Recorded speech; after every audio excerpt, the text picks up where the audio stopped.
and welcome to Habs Unfiltered. I'm your host, Blaine Pudvey. I am joined by my co-host, Treg Wilson. Hello. Our co-host, Matt Smith, couldn't be here, so we brought in a ringer. We brought in Matthew Zader, the head of prospects for the NHL draft and Canucks lead writer for the Hockey Writer. He is also co-host of the Canucks Pucks podcast. Welcome to the show, Matthew. Oh, thanks for having me. Happy to be here. Well, we're glad you jumped in on short notice. We appreciate you doing that. Yeah, no problem. I think you're going to bring a lot of different takes, seeing as how you cover the Canucks, and you're not in the military like us two dummies. You're probably a smart man. Smart enough not to fall for that. Hey, you like camping line? Yeah, I love camping. Oh my God. So, Matt, this being a Habs podcast, and you're here. Obviously, you're here to talk about the Canucks and the upcoming series the Canadians are going to have. But before we jump into that, I think we owe it to our listeners to discuss a little bit of the ass kicking the Canadians gave the Oilers. I'm sure you don't mind seeing the Oilers getting their butts whooped. No, I don't mind at all. So, Treg, what do you think? What do you think happened to the Canadians to get so lucky as to win 2 whole games? As a great czar once said, they played as a family. See what I did there? Romanoff? Anyway. Yeah, didn't the Romanoff family get executed? No, but not all czars got executed. The last ones did. Yeah, well, no, because Romanoff was the last one. Anyway. I think they just played good shutdown hockey. Their penalty kill came out to play. They had 10 penalty kills in the 2-game series, and they stopped them all.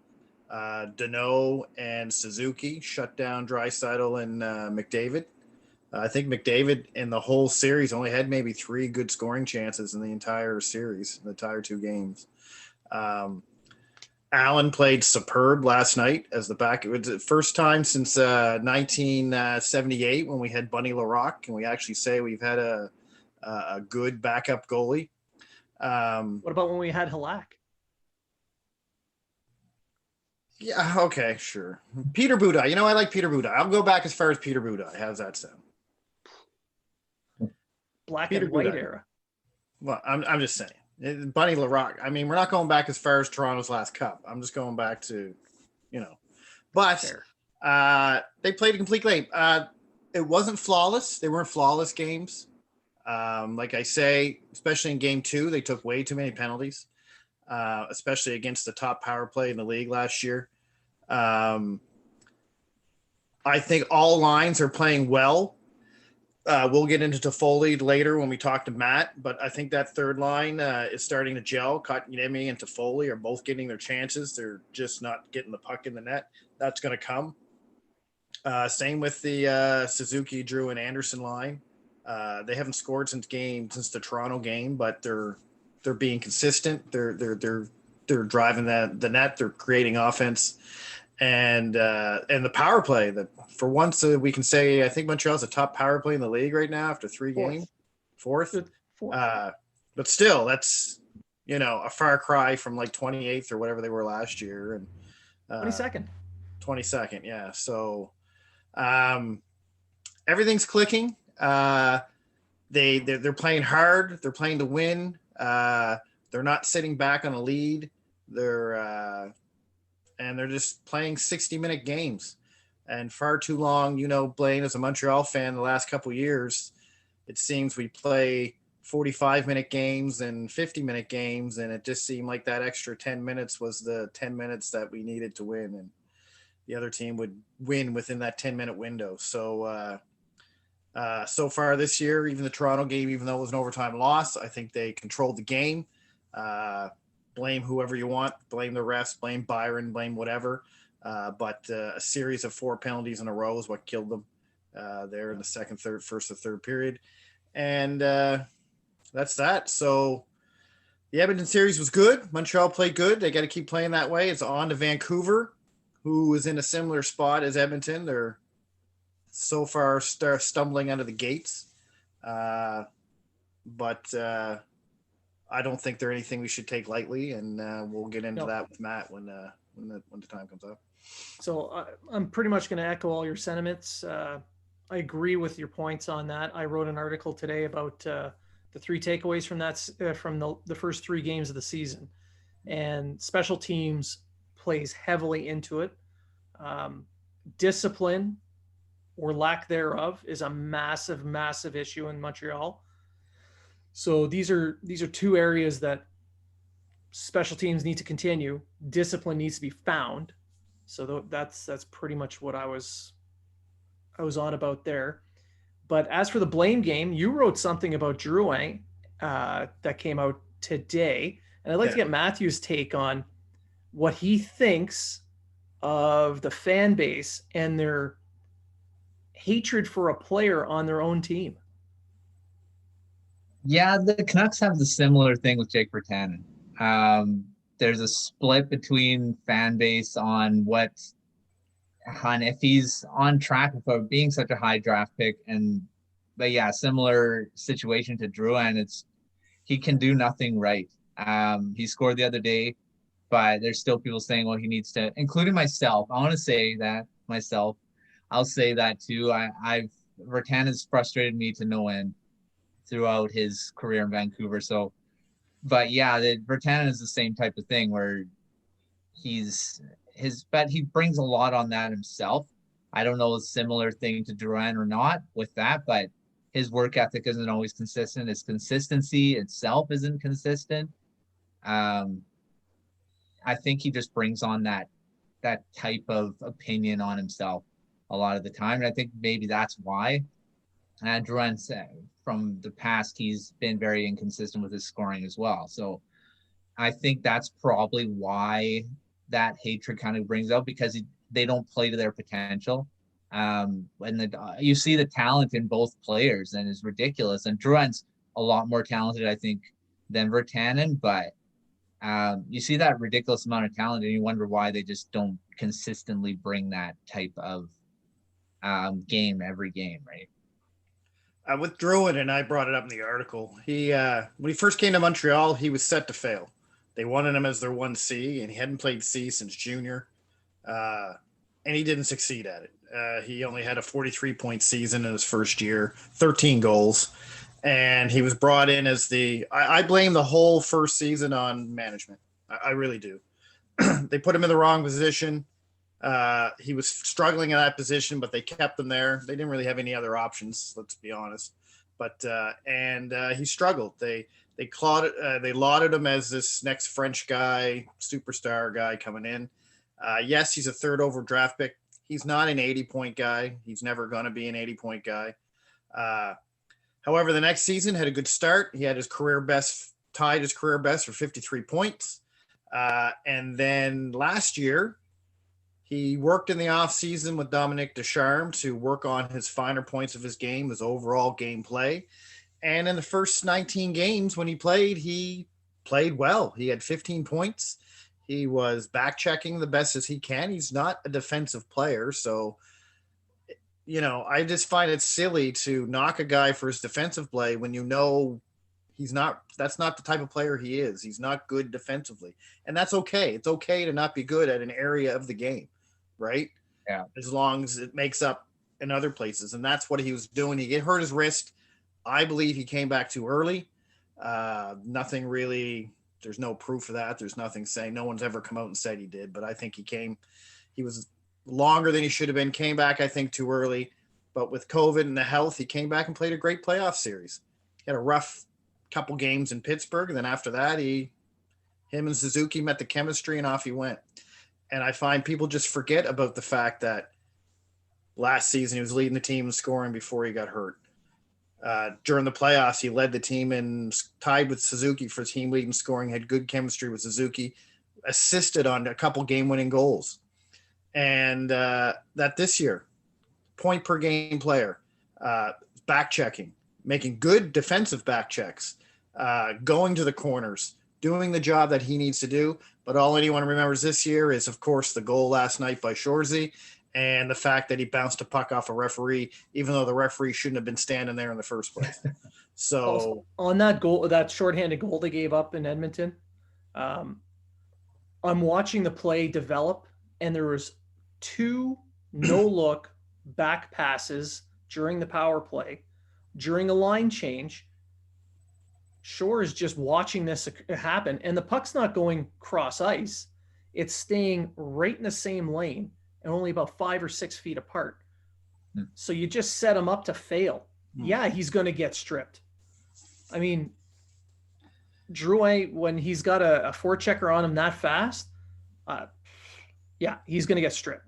So you kind of set him up to fail there. And then that's fine. You know what? Like, he's going to make mistakes. And it's so inconsequential. You're up 3-0 with 1 minute and 5 seconds left, and you gave up a goal. I think someone on Facebook was saying, oh, well, a guy hit the crossbar shortly after that. That would have made it 3-2. The crossbar was hit like with 45 seconds left in the game or something like that. Or what about the crossbar they hit in the first period? Exactly. And it's what about the open net McDavid missed? Yeah, and I said to, I kind of replied to him. I don't really reply a lot on Facebook because it just turns into a kid's game Facebook. of I said, he said.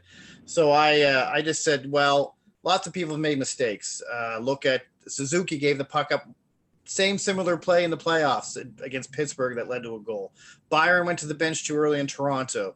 How many times has Patrick, you know what I mean? Like, my point is, why is Drouin always so much more magnified than everybody else?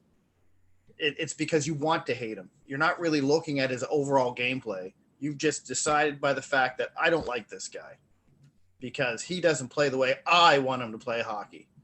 Well, guess what? Phil Kessel doesn't play defense. As a matter of fact, he sits at the blue line the entire friggin' time. No matter what it is, just waits for the puck. He got 2 cups.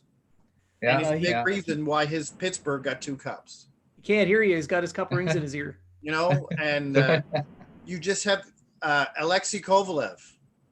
Oh, Kovalev. How many times did he play at 100%? Of course, he could play at 10% and still score 3 goals. But my point is, you know, what kind of player would Kovalev been if he played 100? And I get what you're saying about Drouin. He doesn't play consistently at 100%. I get it. There's just some hockey players that do that, and there's nothing you can do. With it. Accept him for what he is and live with it. Now, moving on from that, we're going to move into what we brought Matt on the show for. We're Bash him about Vancouver. Yeah, that's right. Humiliate. We're gonna talk about Vancouver and what Canadiens fans should be looking out for, and what Vancouver needs to win. So that's what I'm going to start you off with here, Matt. The Canadiens are coming to town. What does Vancouver need to do to sweep the Habs? There's a lot. Stay out of the box. Kill a freaking penalty. And stop allowing the last-minute goals, which they've allowed in the last 2 games, last second goals in periods that have gone on to bat them up down 2 goals in games. And biggest thing is they can't score on the power play, they can't kill a penalty, and they're taking too many penalties. Sounds familiar. And if that happens against Montreal, game over. Same thing. Top players aren't being the top players. Pettersson he only has 1 point. Hasn't been very noticeable throughout the games. JT Miller just returned last game.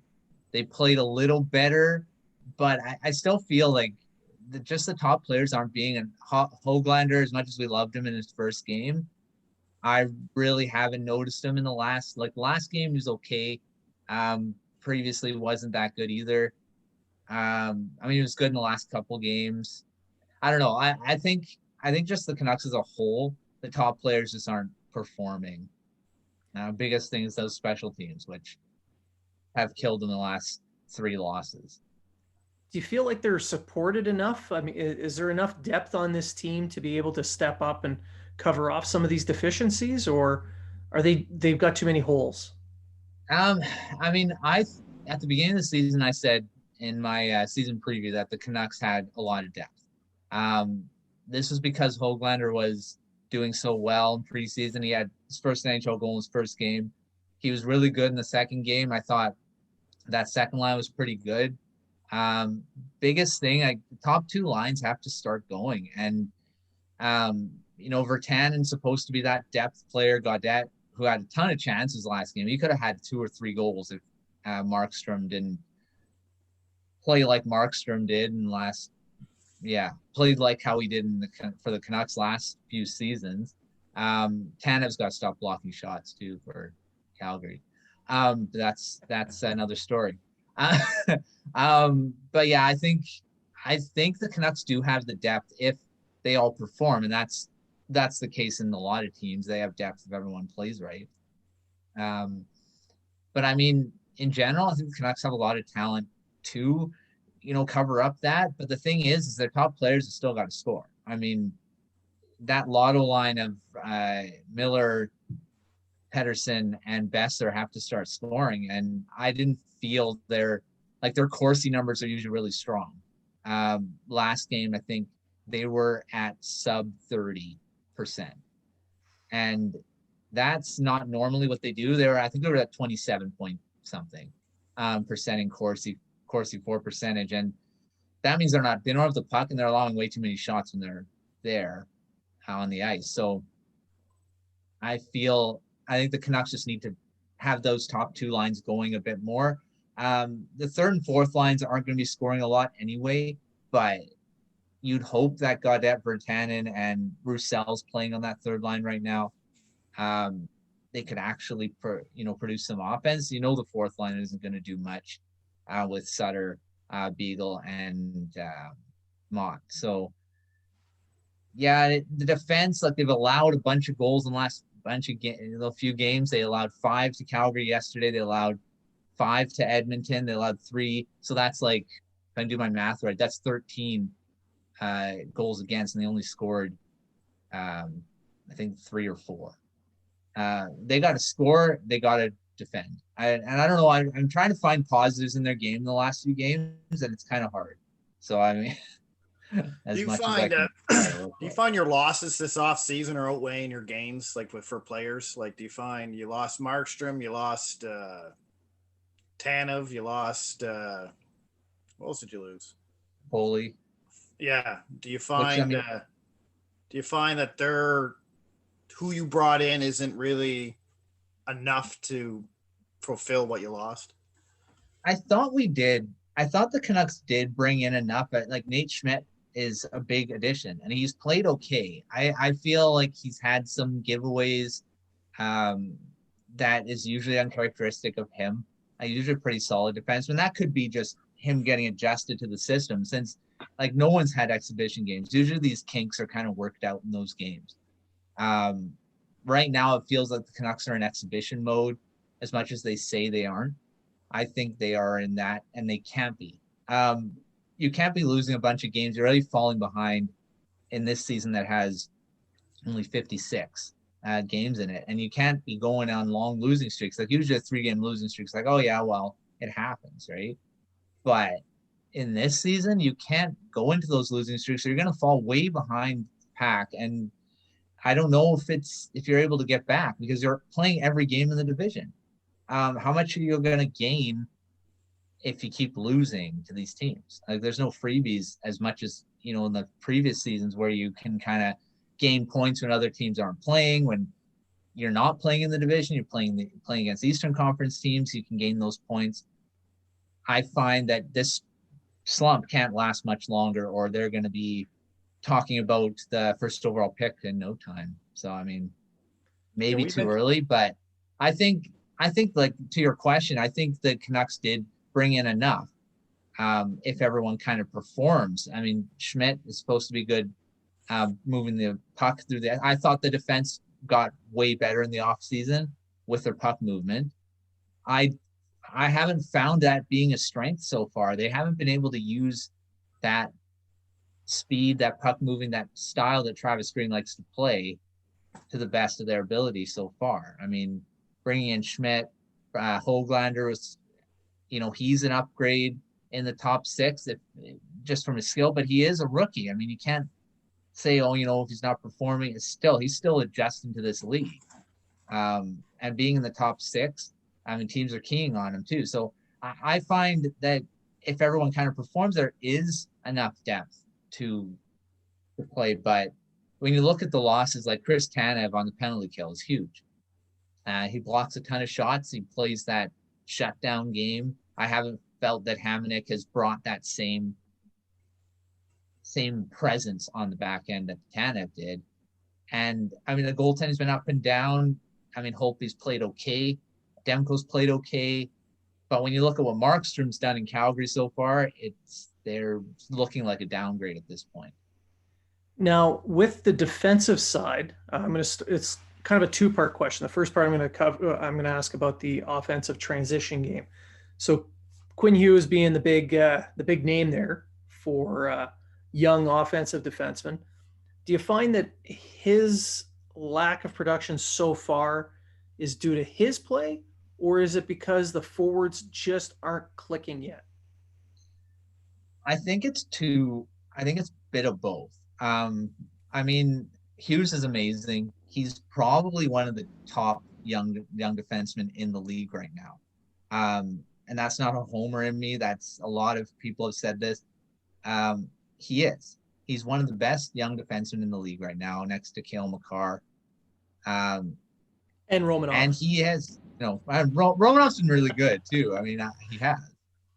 I feel that Quinn Hughes he's had his game, like the last few games to start the season, he's been good. I mean, he's moved the puck. He hasn't been bad. I don't think he's been the problem. I think a lot of the forwards aren't receiving passes. A lot of passes aren't connecting. Like in the Calgary game yesterday, they couldn't complete a pass to the neutral zone. I mean, and putting it into feet, bobbling passes. To play with speed, you got to be able to complete a pass, at least one. And they've been kind of shut down as they try to get to the blue line. They're not completing a pass through the neutral zone. I think that's a big part of it. The power play's been a huge momentum killer throughout this whole losing streak. It's killed momentum. Like yesterday, same thing. They couldn't score on a power play, and Calgary gets momentum off the penalty kill, and now you're down 2-0 now you're down 2-1 rather than being up 2-0. And that's what happened yesterday, and they couldn't recover from it. I think that's the biggest thing in the Canucks game is the transition game, is the speed game. And to do that, they got to be able to actually have some flow to that game. Now, the second part to my question kind of ties into that as well. I noticed that Calgary was clogging up the neutral zone, and they were pressuring your defense. Do you feel that they lost a little bit too much of the mobility that they had last year with the losses on the blue line? Personally, I think they gained mobility. I mean, on paper, you lose Tanev, who's okay puck mover. He has a good first pass. Throughout his career, he's been good at that, efficiently moving the puck. Nate Schmidt's supposed to be better at that. He's supposed to be able to move the puck quicker with his skating. He's a great passer. I feel like he's an upgrade. Hamonic in his career, he's been a good puck mover. He's not the biggest offensive defenseman, but he's supposed to be able to move the puck. Olli Juolevi's an efficient puck mover. He's a rookie, but he has had that in his repertoire with moving the puck. I feel the Canucks upgrade got better in mobility, but the eye test is kind of looked different. On paper is a different thing than being, playing the games. And right now, I think the Canucks just haven't looked better than last year, and they're supposed to be. And the upgrades on the blue line was supposed to happen that way. It may still be gelling. I mean, Juolevi again is still a rookie. He's playing in his first season. He's only had a few games, and he's only playing 10 minutes a night either. So as well. So I think, and Schmidt's playing a ton. I feel, like I said, I think the Canucks actually upgraded on the mobility, but it just hasn't come to fruition yet. Okay. Goaltending. Holtby was brought in to be the mentor to Demko, I guess. He's kind of on the downswing, I think, his last couple of years in Wash. Since he won the Cup, I don't think he's been a great goalie at all. That's just my personal opinion on it. But I thought it was actually kind of a good move by Vancouver because I think it would give you a 1A, 1B, Demko, Holtby, with Demko taking the reins and then Holtby doing a mentor. I was just looking over the stats. They both look terrible. No, like they're not playing good. Neither one of them seem to be playing good hockey. I mean, Demko has over a 4 goals against average in his 2 games, and Holtby 380 something or something with save percentages in the mid 800s. Is this a testament to how well they're playing, or to how well the team in front of them is playing? Like we saw in the Edmonton series, Koskinen was terrible. Yeah. Like last night's game, 2 of the 3 goals he should have had. Romanov's first goal, I'm glad he got it, but the goalie should have had that goal. That was, I think he was even surprised when that went in. Do you find it's the same thing in Vancouver? Or do you find, like, where do you think that, because you have 2 good goalies, but they're just not playing to the. Again, I think it's part,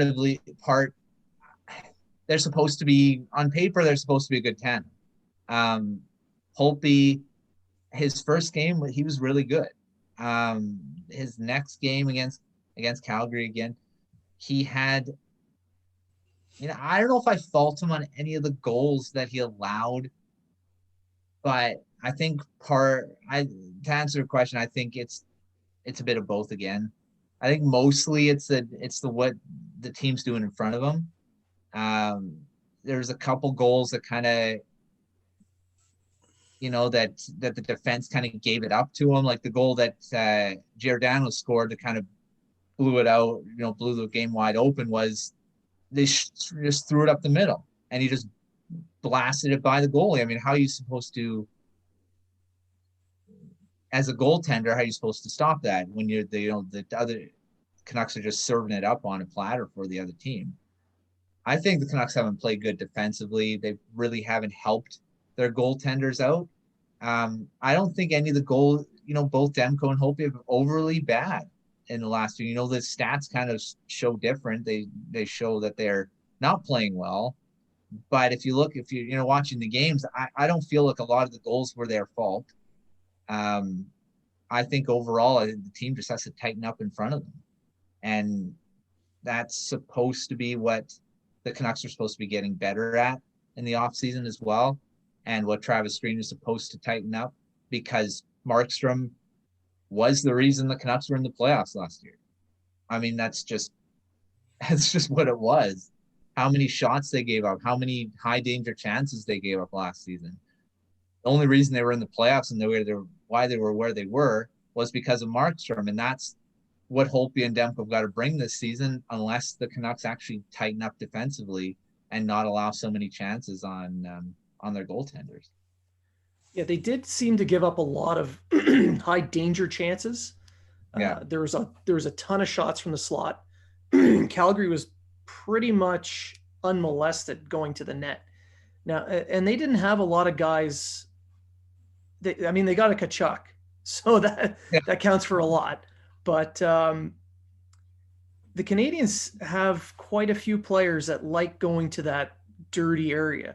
How is Vancouver going to put a stop to that? Because you got Anderson, Gallagher is always in the kitchen. Kotkaniemi is starting to go there now. There's quite a few players that are going. How does Vancouver offset that?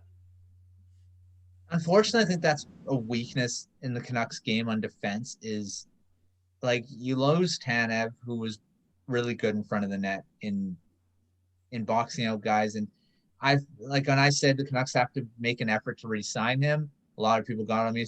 He's aging, he's injury prone. We need a better defense. You know what?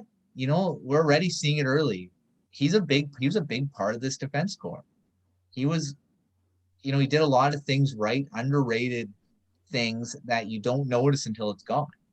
And I think the Canucks have missed him on the back end. Guys like Schmidt, who's a big guy, he's supposed to be able to, clear guys in front of the net. He's not usually a guy that does that. But I mean, his size you're supposed to be able to at least handle a bit of that. He didn't handle Connor McDavid very well when he went to the net on that last second goal. Just going back to that. I'm trying to think of a guy that's good in front of the net, and I can't really think of one. Alex Edler is up and down in that area. Hamonic is supposed to be good in front of the net in that capacity too. Right now, I think the Canucks may be in trouble in fighting guys in front of that. You saw Tkachuk kind of have his way last game. And through penalties too. And, Tyler Myers is a big guy. He doesn't always play big. And that's the problem. He played, and I commend him for standing up for his player that, but punching to Tkachuk in the face, that's what he wanted. He wanted you to retaliate, and that's exactly what you did. And then Calgary scores in the power play. So he went down like he was shot by a sniper. Yeah, that too. But like they said, he drew the most penalties last season. Yeah. And that's why. He should be getting penalties for that, for diving, but in the end, I think he's just very good at what he does. No, they're just worried about cross checks in front of the net. Yeah. Well, I mean, in all honesty, Toronto proved in the first game against Montreal that you need traffic in front of Price to score on him. You go back to that game, a lot of the goals scored on Carey Price was because he was screened. You look at the Edmonton game, Montreal did a great job of clearing the front of the ice in both games for Allen and Price. They seen a lot of the shots. I mean, the only goal on Price was a fluke shot off the side of his helmet, and the only goal on Allen was a breakaway. So to me, that is going to be a hard thing for Vancouver if Montreal keeps playing like that, because they really don't have anyone that can. Montreal has big defensemen that are going to Edmondson, Sherratt, Weber, even Romanov. They're going to clear the front of that thing. And again, I'm not bashing on Vancouver, but you look in that lineup, and I don't see anyone in their lineup that can match that can stick in there. Like even. And then if you look on the other side, you have Anderson. You have, like Blaine said, you have Anderson, you have Gallagher, you have Kotkaniemi, you have Armia. All them guys have no issue going to the front of the net and using their size to gain position. And does Vancouver have an answer for that on either end? You already answered the defensive end, but do they have an answer to that on the offensive end? Like do they have a guy that can get in front of that net and stay there? No. And Jake Virtanen, again, going back to him, he's supposed to be a guy he's a big guy. Problem is, I think in Vancouver's and a lot of teams, when they look at a guy that has that type of size, they say, well, he's supposed to be a power forward. He's supposed to go to the net. He's supposed to do this and that. He's not that type of player. Zach Kassian had the same treatment in Vancouver when he was here. He plays a little more like that in Edmonton now. But I found when he was here, I thought he was more of a finesse player. Just because he's big doesn't mean he's going to be a power forward, and Virtanen rarely shows it. He doesn't go to the net with authority. When he does, he's great. I mean, he does it. When he does do it, a lot of guys can't stop him because he is fast, he is big. But he doesn't do it with a consistent enough. He doesn't do it consistent enough that people would be afraid of him doing it. And I feel he's not a danger in the front of the net. That's the only guy I can really pick out that's could potentially. But I mean, you look at a guys, and again, these are depth guys. These are Tyler Mott. This is not big guy. He's not a big guy. He does go to the net, but he's not big. Canucks have someone coming, Vasily Podkolzin, who will do that, and he did that a lot in the World Juniors, but he's not here, so there's no point in talking about it. But in the lineup right now, I don't see anyone that can unless Zach McEwen gets into the lineup. But again, he's not going to be playing a lot to be a big factor. In the top two lines, Bo Horvat has the most size. JT Miller and Bo Horvat would be the two that I would pick out as being guys that would be going to the net. But again, I don't see them as two guys that do that a lot. as you know, you say Bo Horvat, oh, he's a big net front presence. I don't see it. I'm not bashing my own team. I think I'm just going by, I'm honest. I'm honest of it. And I think at their best, I think the Canucks top 6 can match with anyone. But right now, I don't feel like the Lotto line they're supposed to be one of the best lines in the NHL. And they were at times, a lot of the time last season. They maybe still need some time to hit their stride. JT Miller just played his first game. So you can't really jump to the fact that, they're done.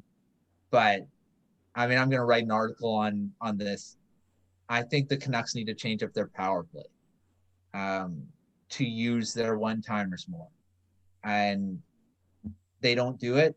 But to answer the question, going off on a tangent here, but I think the Canucks don't have anyone that consistently does that for them, to actually go to the net with authority, where teams are like, okay, we got to deal with these guys in front of the net. They don't do it enough. So what you're saying, Matt, is Vancouver win 2 out of 3 games because for some reason Montreal always loses to the teams that they should beat. I'm just maybe, I don't know. At least they did last year. There's a whole new team though this year. Yeah, judging by our first 3 games. The thing is, the Canucks haven't had a lot of luck with Montreal in the past, especially against Carey Price. You look at his numbers. I wrote an article not that long ago when we were talking about the All-Canadian division becoming something. I said the Canucks are going to have problems in this division because they can't score on the goaltenders in the division. Carey Price has a ridiculous record against the Canucks. Frederik Andersen has a ridiculous record against the Canucks. Hellebuck can barely score on the guy. And the Canucks haven't even played any of them yet.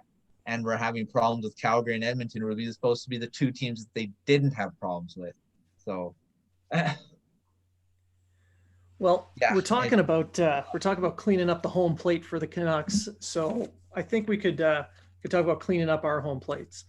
So support for Habs Unfiltered is brought to you by Manscaped, who is the best in men's below the waist grooming. Big news. Manscaped just released their new cologne scent to help you feel good and smell good all over at all times. Who knew smelling this good can feel this good too? Everyone knows Manscaped has the perfect package 3.0 for all of your below-the-waist grooming needs. But they didn't stop there. Complete your grooming game with the new refined cologne signature scent by Manscaped. With the same signature scent that's in all Manscaped formulas, this cologne is a perfect complement to the collection. Light, approachable, and gentlemanly in all the right ways, unlike Shea Weber. Think of it as your wingman for the night to keep you fresh and ready for anything. Like Drouin. Calm and inviting, this signature scent introduces a light citrus burst, like Pedersen, before settling onto the anchoring notes of vetiver and a woodsy masculine finish, like Anderson. This 50 millimeter spray cologne is even hypoallergenic, cruelty-free, dye-free, paraben-free, gluten-free, fair trade, and 100% vegan. Like Demko. Also, be sure to check out the Perfect Package 3.0 with all the essentials for below-the-waist grooming needs, including Lawnmower 3.0 trimmer and crop formulations. Yes, I'm talking about ball deodorant and toner to keep your testes besties. So get 20% off plus free shipping with the code unfiltered20 at manscaped.com. I'll repeat that. Get 20% off and free shipping with the code unfiltered20 at manscaped.com. Your balls and body will thank you. And it's no coincidence that Manscaped sponsored us, and then the Montreal Canadiens decide to make a partnership with them. No coincidence whatsoever. So technically, we're the official podcast of the Canadiens. Technically, unofficially, official. Because we're polyamorous with the same people. Vicariously, through Manscaped, we're the official podcast of Montreal. Kind of cut, in a way. A smooth transition. Smooth. Just like our balls. So, moving back to Vancouver, Kotkaniemi is going to be coming back to town. And I understand there's a little bit of a hate for him in the city. Is that true? It's true because of what he did to Pedersen in his rookie season. What, he body checked him? I mean, come on. Tripped him, yeah. I I didn't think it was that big a deal. I mean, he did trip him, a little bit of a I it wasn't as big as what everyone's kind of pulled it out to be. I Yeah, I'll put it at that. I'll leave it at that. You're this well, Matt. This is the same fan base that burned their city down when they lost the Stanley Cup. So Montreal did the same thing after a first round loss. So let's not get all ahead of ourselves. Yeah. I'm just telling you, they tend to overreact. From a Montreal point of view, I don't think Kotkaniemi really did anything that wrong. I think he went in for the check. It was a bit of an awkward check for the two of them, and Yeah. they just fell awkwardly. Other way around, you probably have the Habs fan base doing the same thing about Pedersen. And Oh yeah. I mean, But is this really a storyline in Vancouver right now? It's not. I haven't heard it since. I mean, it's been a couple. I think the Canucks have played Montreal since then, a couple times. I think. It's not that big of a deal anymore. I don't think. I think what it is just it's just too young. It was because Pedersen was such a big. He is still a big deal in Vancouver, but I think at the time he was a star rookie. He had already gotten hurt with the body slam by Matheson in Florida, and then he gets hurt again. I think it was just kind of two things, and it's the player that did it, and two young players. I don't know. I again, like I said, it wasn't. I don't think it was that huge of a deal. I don't think it's a huge deal right now. Now, moving on to a different Montreal player, one that Canuck fans are very familiar with, Tyler Toffoli. So he's had a bit of a slow start production-wise with the Canadiens. He's played, in my opinion, he's played well. But what do you think Canadiens fans have to look forward to with him in the lineup? He's Toffoli at his best. Probably, he's a legitimate top six winger. He's great. He's great in tight spaces. One thing I really liked about him when he was at his best in Vancouver, and even though they only played 10 games, regular season games, and a few games in the playoffs, but he's great in front of the net. We talked about guys that were good net front guys that go to the net. And one thing about him that I think Canucks are missing is that presence of a guy that has quick hands in front of the net. And that's one thing Toffoli does have. Same thing. He's great along the boards. He's great on, in puck battles. He wins a lot of them. And again, with his quick, he's quick. I mean, he's got quick hands. And playing with Pedersen and Miller there for a while, I found that line to be pretty good. Even though it wasn't the Lotto line. I think the Canucks should have made a bigger pitch in keeping Toffoli. What he signed in Montreal was very budget friendly. I found that the Canucks just kind of gave up on it. I don't know why. In hindsight, maybe it's because they were too involved in getting Oliver Ekman-Larsson at the time, and Benning kind of got his sights on one guy, and he's like, well, I got to try to get this guy. And then when it all fell apart, Toffoli's like, well, I'm moving on. I don't want to really wait around. Same thing with Troy Stecher and Chris Tanev. I think Canucks lost out on negotiating with all three of those guys because they were trying to get a defenseman that wasn't really going to come here anyway. But going back to Toffoli, I think Montreal's going to see the best out of him. I think he's going to be a great addition in the long run for them because of what he brings. He's got size. He's got a lot of skill. He can score 20 plus goals for you. In this season, he won't, but I mean, in normal circumstances, he will be a 20 plus goal scorer, and he's a legitimate top six winger. I mean, he may have started out. He's starting out slow, but I think in the long run, he's going to be a big part of the team. Do you think him playing on the left side has anything to do with him starting slow production wise? I think so. When he was at his best with Tanner Pearson and Jeff Carter in LA, he was a right winger. Tanner Pearson's a left. Unfortunately, the Canucks never really tried him with Horvat and Pearson, which is stupid in my opinion, because that's basically the same line. Bo Horvat's not as blue chip of a guy as Jeff Carter was at the time, but he's a similar player. He plays similar game, but they never tried it. But yeah, I think Toffoli being on the other side may be hurting him a bit. Transition back to right, I think you're going to see a lot different. He's same thing. He played on the top line with Pettersson and Miller on the right side as a right winger, because Miller plays the left usually after he takes the faceoff, because Pettersson can't win draws. So, but yeah, I think Toffoli, if you bring him back to the right, I think he's going to be a lot more effective. Now, for predictions, we're looking at a 3-game set. It's kind of like a mini playoff. Yeah, yeah. I think it's something the Canadians are well built to endure. What is your prediction of this mini playoff series? I'm gonna say as what the Canucks have been playing so far. I think they're due for a win. I think they're gonna win tomorrow, because of what's going on. And usually when they go on a little bit of a losing streak like that, they usually come out with a strong effort, especially coming.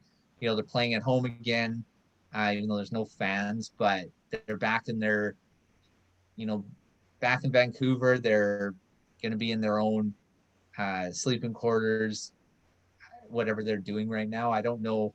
They can't be at home, obviously, because they have to be in that bubble type thing. But I think they're going to be a little more comfortable here.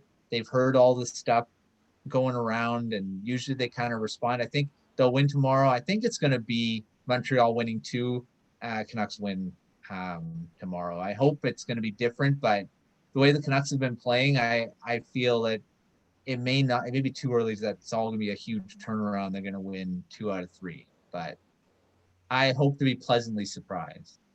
So it's kind of like the secret to success is a skip the dishes delivery of White Spot. Yes, there you go. I agree with Matt. I think they're going to win at least one. I don't know what night they're going to win. I'm not going to say tomorrow night, but Montreal faced an Edmonton and played 4 games in 6 nights. So it was a tired Edmonton team. Plus, Koskinen played every game because they really have no one else to play. Vancouver's going to be a bit more rested. And Montreal, I think, is going to be the tired team going in because they're going to be on – 1, 2, 3, 4, 5, 6. They'll be on 6 games in 8 nights. So I'm going to say the second game of the back-to-back is what Montreal's going to lose. I think they'll win tomorrow.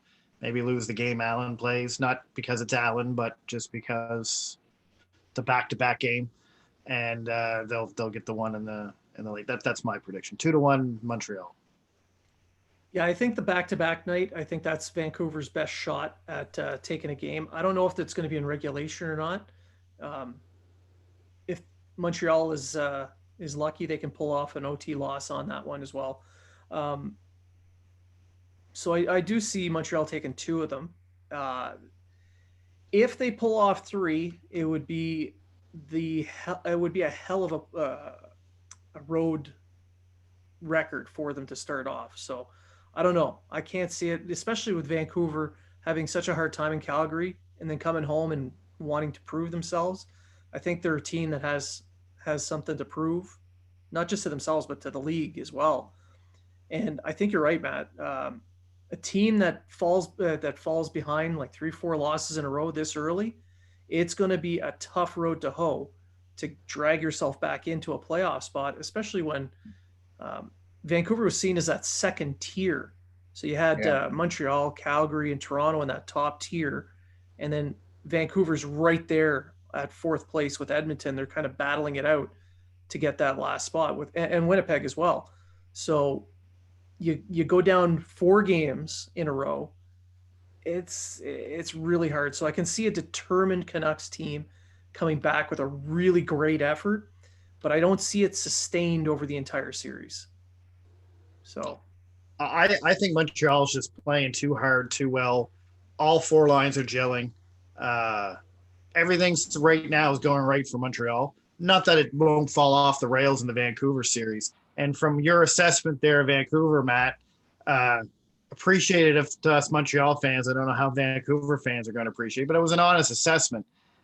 Just judging by that, that's why I think probably the second night of the back-to-back is where Vancouver's going to say, hey, we really got to pick up our socks. And then the fatigue's going to start hitting Montreal, I think, at that point as well. So I personally had Vancouver sixth in the conference in the division. I think we talked about this on your podcast not too long ago, Matt. And my big reason was because I thought they lost more than they gained. I didn't think they really fixed any holes in the offseason that they lost. And I'm not a big Holtby fan. So I do like Demko, though. I don't think Vancouver's as bad as the way they're playing the last few games. I think you're right, Matt. I think they have a little bit of preseason. They have that preseason game-ish thing going on. Preseason-itis, I guess. And they just have to get over that, work out their kinks. And this will come down to how good of a coach Green is to get it out of them quick. So, I think the biggest thing the Canucks need to do is fix their special teams. I feel their 5-on-5 game has been pretty good. I didn't mention this before, but I think their puck movement and stuff has kind of been a bit up and down 5-on-5, but I feel that they haven't given up a ton of chances in that. I think the 5-on-5 game has been pretty good. I think the power plays, when they get the goal scored against them, all of a sudden the 5-on-5 play kind of falls off. I think special teams has been the biggest thing right now. And if they can fix at least one of them, kill a bunch of penalties in a row, even just doing that, get some confidence in those things, because killing penalties and allowing so many goals on the penalty kill is it's a backbreaker. I mean, you're allowing so much and taking penalties too. I mean, the Canucks have been, I think they're still the top team in the league in minor penalties. They got to stop being in the box and score on the power play. And the power play has to be something too. But I think it's going to all stem off special teams. If the Canucks can start improving on both of those, I think it can turn around pretty quickly. But that's two things that, don't usually improve overnight, unfortunately. Oh, trust me, as Montreal fans, we know about a terrible power play and penalty kill. We've had it for almost 3 years now. So we're ecstatic that we're in the top 5 in both this after 3 games. We're going to stop the count right now. I do think that the first goal in the game is going to make a big difference in this game. Not so much for Montreal, but for Vancouver. They seem like if they got that first goal, that confidence boost would probably change the way they approach the game for the remainder of that game. So they scored against Calgary first. That didn't help. Montreal hasn't played behind yet either. They haven't had a game where they've been behind. So even until Toronto scored the OT goal, they led the entire Toronto game until overtime. So they have never played from behind. So it'll be interesting how they react. So but I like I said, I think special teams is going to be the thing that'll ultimately will be the thing that'll turn the season around. And there's it can be a whole podcast on the Canucks power play right now, because I think they're doing it not right. And they haven't been, I mean, even though they had a good power play last season, I still don't think they're utilizing Brock Boeser and Elias Pettersson enough. Not in the fact that they got 2 great one-timers on their team and they only used one of them. And I figured out why yesterday they used JT Miller and Brock Boeser's spot on the first unit power play. And Boeser doesn't have a one-time. He's the net front presence for some stupid reason. But because he's bigger? Boeser's not a net front. He's a shooter. But, yeah. Yeah. Well, hopefully Vancouver keeps misusing their players. So that would be great. Travis Green doesn't – I've talked about this on my podcast. He doesn't – his lineup decisions are questionable most of the time. I mean, he's a good coach. His systems are really good. but his line combination sometimes, or he just gets set in certain ways and he doesn't want to change it. Nothing against Travis Green. I think he's a great coach. I think he's a good coach for the team that the Canucks are right now. But there's certain decisions I think that he always seems to just keep going on, and even though it's wrong, he finally gave up on Louis Eriksson, but he was his guy for the longest time. You get playing with Bo Horvat, and I keep waiting for him to come back in the lineup, especially if the penalty kill keeps being horrible. I think as much as again, talking about players we hate in Vancouver is Louis Eriksson. Very justified, but he got signed after a great season in Boston, I believe it was, and yeah, did nothing. He's done nothing. He scored 30 goals in 5 seasons. Is Green's job on the line if they come out of this Montreal series without a win? That's too soon, I think. But the coach firings, I'm not one to be that type of person to throw all of a sudden fire the coach. I think the Canucks just have to. We saw in the past, Travis Green's been able to get this team going. I mean, last season they were a great team. In the playoffs, he adjusted his game a lot, and it worked. So I think Green has the capacity to adjust his game, but it has to be that the players have to kind of buy into that too. And, a guy like Pettersson has to be. He's not Connor McDavid. I don't want to compare him to him, but he's got to be that type of player. Take over a game. That's what Connor McDavid did in the second game. He took it over. And that's what Pettersson's got to do. He has the ability to do so. We've seen it in the past. He's been able to do it. I think Pettersson's got to just go off on a team and just get a bunch of points. And the Canucks will kind of go from there. I think a good team for that would be Toronto. I would love to see that. I would love to see that. Because at least it'd be all over the highlights on TSN. Because they don't show any highlights unless Toronto's in it. And only good highlights too, though. Yeah. So. But I think we've covered pretty much everything. Why don't you give our listeners a little bit of a sneak peek on where they can find you and what you're covering? Well, I said before, I write primarily for the Canucks on the Hockey Writers. I'm the head of prospects there. We're going to be starting our draft coverage in March with the profiles coming out. That's still a bit of ways, but keep out dry for that. We've got a great draft coverage team working tirelessly already on the profiles. So there's going to be a lot coming out on that. I've got my rankings for the draft coming out in the next week or so. So look out. We got a couple other guys doing the rankings for the draft this year too. So there's gonna be a lot going on in that capacity. I'll be keeping writing for the Canucks as well. And of course, I've got Canucks and Pucks podcast, which also comes out usually every week. And we talk about Canucks and stuff like that. So yeah, that's the two bigger parts that I go on. Well, I want to thank you for coming on the show. It's great to have someone from the wrong coast come onto the show and talk hockey with us. As someone who lived out in BC for many years, I feel like I can chuck crap a little bit. I was in Esquimalt for 3 months. Yeah, right now it's been actually really nice for temperature-wise. We're supposed to be getting a bunch of snow in the next week. So a bunch of snow to you, is that like a centimeter or bunch two? of snow is 5 centimeters. Whoa! Bunch of snow. It's a ton. It's crazy. Shut down 5 the to city. 10 centimeters. Shut the city Shut down. That's not a joke. It'll be shut down.